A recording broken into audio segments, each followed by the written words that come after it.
It doesn't matter to me if you spent $1 million or $100 on your cleaning. All correct cleaning processes all have the same 4 things in common, and you have to have all 4.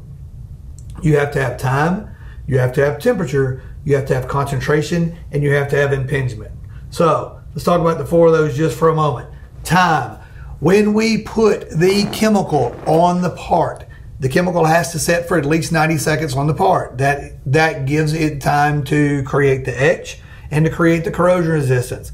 If you don't have a chemical, you do not get corrosion resistance.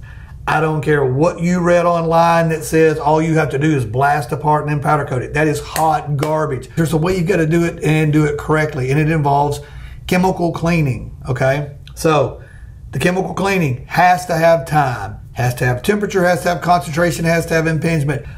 Temperature, we need some heat to help break the viscosity of the oils down. Some heat is good, too much heat is bad. We're looking for heat probably about 120 degrees. Somebody always comes back and says, wait a minute, you guys sell this steam unit, so I know for a fact steam's hotter than 150 degrees, and that is an absolutely true statement, but the steam unit doesn't turn the phosphate into steam. It actually mists the phosphate in at the end of the wand in with the steam itself. If you come to one of the classes, we go into great detail about this, so make sure to check out powderx.com or powderxclass.com. Concentration doesn't mean think really hard while you're doing it. It means when you get your chemical, it's going to tell you that you want to be about 95% water to 5% chemical in your mixture.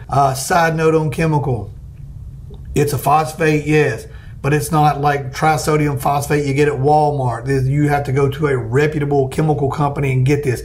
It's not Simple Green and some garbage that if somebody's giving you stuff that you need to mix this up on your own, not good. People do this to try to save a quarter a gallon as opposed to getting the right chemical to use, and you're not going to be successful doing that. You've got to use the right stuff. So time, temperature, concentration, and impingement. We need some pressure. All metal is porous, so we have oils that are just below the surface of the metal, and we have to get those off as well. Cleaning is what will make you great as a powder coater, or it will make you broke. In the classes, I stress this a great deal. We go way in depth. The entire first part of the morning is all about cleaning.